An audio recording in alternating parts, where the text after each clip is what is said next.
Notre invité politique ce matin, David Lisnard, maire Les Républicains de Cannes, président de l'Association des maires de France et président du mouvement Nouvelle Énergie. Merci d'être avec nous ce matin. Vous êtes donc l'invité d'Adrien Gindre en toute franchise. Bonjour David Lisnard. Bonjour. Le ministre de la fonction publique a été bien secoué à l'Assemblée hier, Guillaume Kasbarian, en raison de sa volonté de durcir les règles en matière d'arrêt maladie pour les fonctionnaires. Est-ce qu'il pourra compter sur votre soutien ? Je pense qu'il y a un problème d'absentéisme qu'il faut régler de façon générale. Il faut éviter de façon générale ou pour les fonctionnaires ? De façon générale et pour les fonctionnaires, parce que les arrêts maladie abusifs sont aussi présents dans le privé. Moi, je viens aussi du monde du privé. Il y a quand même un problème de contrôle des arrêts maladie, on le sait tous, et il va falloir s'y attaquer. Ensuite, il faut faire attention à deux écueils. D'abord, ne pas dénoncer une population dont l'essentiel bosse très bien. Enfin, moi, je viens du privé, je suis dans une mairie, je peux vous dire que ça bosse. Le taux d'absentéisme dans ma commune et dans l'agglomération que je préside, c'est quand même presque 4000 agents, on est plutôt autour de 6% d'absentéisme. Peut-être chez vous, mais par exemple, quand on regarde les chiffres en moyenne, les collectivités territoriales, c'est 17 jours d'absence maladie par an. Ça, c'est les chiffres de 2022 parce que ça a diminué depuis. Mais je nie pas, moi, le problème. Il faut toujours chercher le rendement, la productivité dans le respect des agents. Donc il faut faire attention parce qu'il faut faire attention aux mesures globales qui ne tiennent pas compte de la réalité. Et le deuxième travers, c'est de nier la réalité, de rendre plus performant le service public. Il faut rendre le service public plus performant. Ce qui passe par différents sujets. Et je vous repose la question, est-ce que ça veut dire, une fois qu'on a posé ce constat, mais moi, à titre personnel, que vous soutenez l'idée qu'il faille des jours de carence? La règle soit la même pour le public que pour le privé. Donc je soutiens l'idée. Voilà. Je sais que je ne suis peut-être pas majoritaire, mais je la soutiens. Est-ce qu'il n'y a pas aussi une responsabilité des maires qui parfois sont trop permissifs et qui laissent faire pour acheter la paix sociale dans certaines communes? Mais c'est toute cette forme de pensée, c'est celle qui amène à l'erreur. C'est-à-dire que vous avez 34 800 communes, puisqu'il y en a moins qu'avant. Vous en avez certaines qui sont mal gérées, évidemment, comme il y a des PME mal gérées. Mais l'agrégation des données sur les communes montre que ce n'est pas le problème des comptes publics. Au contraire, c'est plutôt une solution.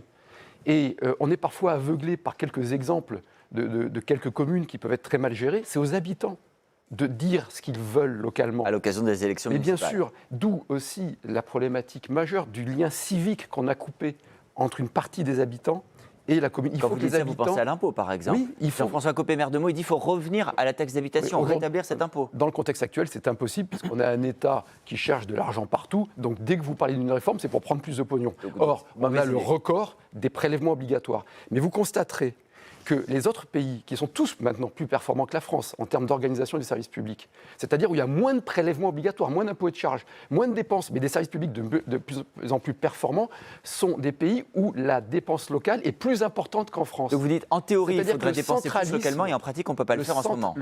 Mais non, parce qu'aujourd'hui, il y a une espèce d'urgence budgétaire, et toutes les mesures ne visent qu'à prendre de l'argent aux ménages, aux entreprises et aux collectivités. Alors comment on fait ? Ce qu'il faut, c'est évidemment, ça fait des années qu'on le dit, mais ça n'intéresse personne. Aujourd'hui, ça intéresse plus tout le monde. C'est-à-dire qu'il faut trancher ce nœud gordien qui est l'excès de dépenses, qui, à partir d'un certain seuil d'excès de dépenses, ça détruit le service public. Aujourd'hui, sans être trop technique, tout l'enjeu, il est dans le fait que l'on a 34% des agents qui ne sont que dans des fonctions administrantes, dans les 3 fonctions publiques. Là où les pays européens très administrés, très performants, la Suède, l'Allemagne, Danemark, sur le terrain, en contact sont avec le public. à 25%. C'est-à-dire qu'il y a tellement de machins bureaucratiques que ça génère de la dépense et ça génère de la contrainte. Une forme de clin d'œil que vous avez fait hier sur votre compte X. Je voudrais quand même qu'on y vienne, parce que ça manque pas de sel. Vous avez de bonnes références. Puisque les collectivités locales doivent faire 5 milliards d'euros d'économie, vous dites d'une certaine manière retour à l'envoyeur, non aux grandes réceptions à l'Élysée, c'est-à-dire c'est-à-dire que vous savez, on a bientôt le Congrès des maires, qui est quand même un événement mondial, c'est le plus grand rassemblement d'élus locaux au monde, porte de Versailles. Et depuis, c'est assez récent, c'est une tradition récente qui date d'Emmanuel Macron, une espèce de grand raoult, de grande réception à l'Élysée, mais il y en avait aussi au ministère de l'économie l'année dernière. À Bercy, il y avait plusieurs milliers. Alors les maires, ils sont contents, ils voient l'Élysée, etc. Sauf que je pense que d'abord c'est une dépense et que quand on veut recréer de la confiance et du civisme, qui devrait être notre obsession, il faut éviter ce type de dépense superflue et demander à tous les élus locaux de participer à alimenter le puissant fonds de l'État qui est très mal géré. Là où nous, on est obligés on ne peut pas emprunter pour notre fonctionnement. C'est pas de la démagogie de dire ça, David Lisnard, parce qu'effectivement, ça fait sourire nous-mêmes, ça nous fait sourire de vous entendre dire qu'il ne faut pas ces réceptions, mais ce n'est pas ça qui va changer le budget de l'État, malheureusement. Ça changera d'abord un petit peu, le budget de l'État. Et vous savez, nous, dans nos mérites, quand on fait notre budget, actuellement, là, les mesures qui nous sont imposées, ça représente, moi, ça va manger une grande partie de l'autofinancement que j'avais mis des années à constituer. On a baissé la dette très fortement dans une ville qui a un taux de pauvreté bien supérieur à la moyenne nationale. Vous avez parlé avec le gouvernement et vous avez dit ça au Premier ministre, au ministre, on ne peut pas faire ça. J'ai encore dit hier au Premier ministre, j'ai dit hier à la ministre de l'économie, ils me disent qu'ils comprennent parfaitement le raisonnement, mais qu'aujourd'hui ils sont dans une urgence budgétaire et qu'il faut présenter un budget qui soit moins calamiteux. Deux petites questions très rapides, David parce que Lisnard, les mesures qui sont prises sur les collectivités et sur les entreprises sont des mesures qui sont récessives. C'est-à-dire qu'on va être dans une phase descendante de la courbe de l'affaire. Il y aura moins de rentrée fiscale, vous verrez dans un an. À qui, David Lisnard, on demande des efforts? Par exemple, hier, on en parlait avec le ministre des Budgets sur ce plateau, supprimer un deuxième jour férié, il dit pourquoi pas le gel des retraites qui est prévu pour 6 mois. On voit qu'il y a des discussions. Où est-ce qu'on tape? Ces propositions-là, par exemple, est-ce que ce sont de bonnes idées? On est exactement dans ce qu'on avait prédit, c'est-à-dire les mêmes qui ont fait le n'importe quoi qu'il en coûte, aujourd'hui font du rabot et de l'impôt. Ils savent faire que ça. C'est les technocrates, c'est ce que j'appelle. Alors vous direz que il y avait un gouvernement et un parlement pour les petits hommes gris, etc. Mais c'est une réalité. La réalité, c'est qu'il faut chercher la performance. C'est-à-dire qu'il faut chercher à moderniser la fonction publique, à manager les agents qui sont souvent des gens de grande qualité, qui ont besoin de retrouver du sens. Mais ça, c'est pas du court terme. Mais c'est pas du court terme. Sauf que le court terme ne fait qu'amplifier le problème. Vous savez, Pierre Mendès France disait, il faut jamais... Oui, ça veut dire qu'on ne pourra jamais s'en sortir, en fait. On peut tout à fait s'en sortir, mais évidemment. Aujourd'hui, vous avez 438 agences de l'État qui ont 430 000 agents, avec 83 milliards d'euros de budget, et qui doublonnent. Ces agences, certaines sont très pertinentes. Mais quand vous avez 7 agences de l'environnement, qui en plus vous bloquent l'action, c'est-à-dire qu'elles, non seulement elles coûtent, mais elles génèrent des coûts. Et évidemment, la question des retraites reste entière.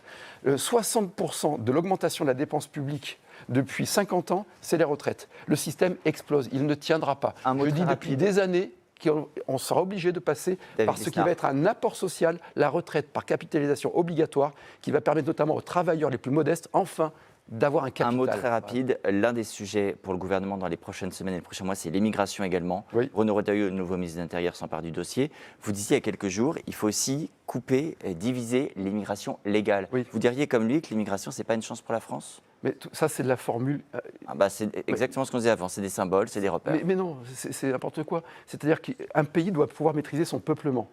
Et vous devez, comme toutes les grandes démocraties qui doivent, le Canada et autres. Et donc, on a besoin, on ne peut pas avoir d'immigration zéro, il ne faut pas et on ne peut pas. Ça n'a jamais existé. En revanche, diviser par 8. Il faut diviser par 8 l'immigration légale, parce que l'année dernière, c'était 1,5 fois la population de la Corse qui a eu un titre de séjour. Et on importe en plus une immigration très pauvre, qui pose des problèmes aussi de mode de vie. Et vous parlez avec des immigrés bien intégrés et assimilés, qui, moi je ne vois pas comme des immigrés, comme des Français, eux-mêmes vous disent il faut couper le robinet de l'immigration, elle est excessivement importante. Très gros chantier. Mais ça nécessite un boulot diplomatique, de la justice, de l'intérieur. C'est comme la lutte contre le narcotrafic, ce n'est pas un seul ministère qui peut porter ça. Merci David Lisnard. Bon retour à Cannes sous le soleil. Hein, Merci à vous. Il faut tout donner en très peu de temps. Merci beaucoup Adrien.